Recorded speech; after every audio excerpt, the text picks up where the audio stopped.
who knows what can happen. You know, it could be a super hot day, it could be windy, it could be torrential rain, it could be super cold, and then just hoping that we can make it to the start line and that the carb load goes well in the day prior, and that we can execute well and show our potential really, and show the hard work that we've done over the last few months, and that comes to fruition. But I suppose the marathon distance is hard, and the beauty of the marathon is that there's a lot of things that aren't in your control, and no matter how much you train or prepare or tick the boxes in the lead up, after the 35 kilometre mark or even slightly before that, it's unknown territory.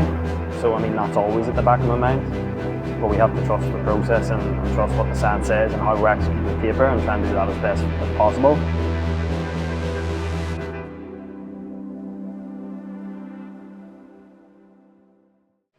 Boys, how'd the session go? Good. Had to fight a little bit in the end. Haven't ran the treadmill in a while. Got a bit hot towards the end, but it was a nice session. But we've got some sugar and chocolate milk. Yeah. Well done today. Thank you, bro. Good stuff, boys. Thanks, man.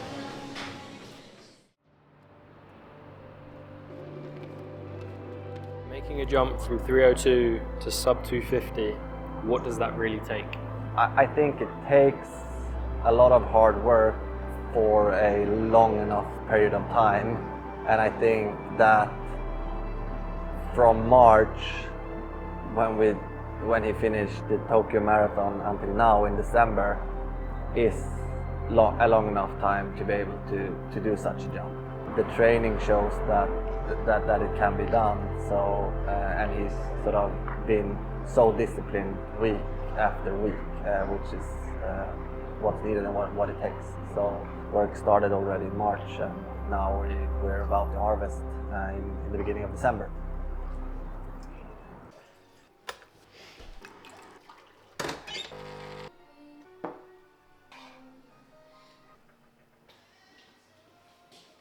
Look, I don't want to just, which is good.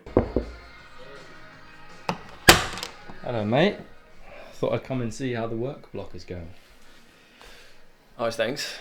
Just wrapping up client check-ins. Nice. Thankfully, that will be the end of them for this week. So, spread them out across Monday, Tuesday, Wednesday. I think I wrapped up about 10 there today, and most of the lads and ladies inside the programme are set for the rest of the week to move forward with their new targets, with nutrition, training adjustments, and just getting them past some of the sticking points that they experienced last week.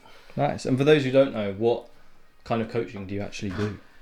Inside the Optimised Lifestyle coaching program, we're coaching a lot of fellas and also ladies to basically take their performance to the next level. So people that are competing in high rocks, people competing in half marathons, marathons, people that are just in the gym and want to take their training to the next level, after they might have reached a bit of a sticking point and maybe struggling to get past, a plateau of taking their physique and their body composition to the next level. So we just drill down into detail with the nutrition, with training, and also looking after things like sleep, digestion, hormone function, and just really trying to optimize the small percentages so that they can reach high performance and get to the next level, really. Cool. Well, I'll leave you to it. Back to the grind, decaf soon.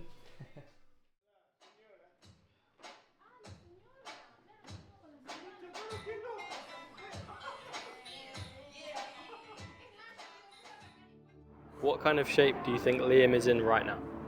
Liam is in great shape.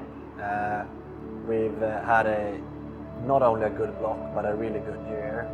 We started over after Tokyo Marathon in March, and since then we've been able to build up mileage in a very good way. We had a half marathon in July that he ran in 80 minutes, which was really good, and he was super strong, and since then we've sort of been in a ground training phase and built up mileage, and then going into this marathon block he was in a good fitness and been able to sort of hit his big workouts, and hopefully we've got the adaptation that is needed to be able to hit race pace on race day. So fitness is there, and but the job needs to get done as well on the day.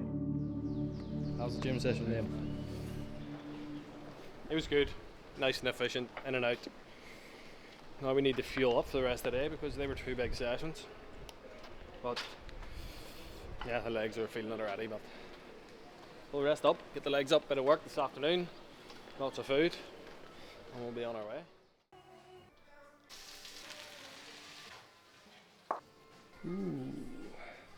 Long run tomorrow. What we got on the menu today?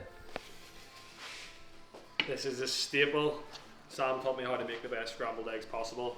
Yes, sir. So we are following through. Spinach, lots of veg, 3 eggs, 2 egg whites, and some fresh bread from La Bakery downstairs, which we have been taking full advantage of. We're eating well. And we're eating good. It's a bit like cheating, you know, wearing carbons on the easy long run. The H&M actually on the socks. It's really good. They look like blister culprits to me. Let's go, lads. Run strong, boys. See you. What's something Liam does well that most runners don't think about? That's quite easy. Liam comes from a strength training background, with him being a fitness coach and all that. He has a really good understanding on the strength side of things, and he's definitely spending enough time in the gym doing the necessary strength work and mobility work that is needed for a runner. That is super important, and especially in the long run, because a lot of runners end up getting injured, and a good strength routine can really prevent injury and help in the marathon when you sort of reach the 30 plus kilometers, and you still have your legs that you can run on. So that, I would say, that's definitely his strong side. To add to that, I would say that he has a Gaelic football background so he has the speed and a high VO2 max, which is of course a very, very good thing. So we don't really need to focus that much on that side of his conditioning. So it's more sort of the aerobic engine that we need to focus on. So that is something that he has compared to many others who starts to run.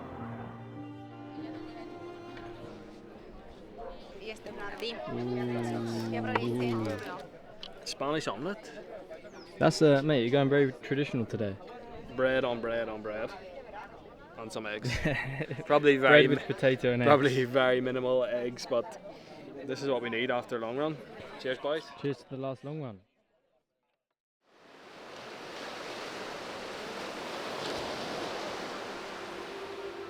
If you could say something to yourself at the 35-kilometre mark, what would it be? That there's just over a park run to go, and that the pain won't last, and you're very close to the finish line, and probably a decent bit before that there is going to be voices and thoughts circulating and demons inside the head telling you to slow down and telling you that today's not your day, and that the fatigue is too high and you're going to blow up. Just settle for maybe the 2:55, or just go for beating your previous PB. And yeah, I suppose it's just about trying to block them out, and we said it before, it shouldn't be easy, especially if you're pushing the body to its limit. So yeah, I'm expecting there to be a lot of thoughts, and just try and make it to the next kilometre and move on from there. But yeah, 30-kilometre mark, 10k left to go, 35, 5k to go, and then yeah, the last two is just going to be a blur, and it's just going to be whatever we have left, and try and make it to the finish line, hopefully below the sub 250 that we're shooting for.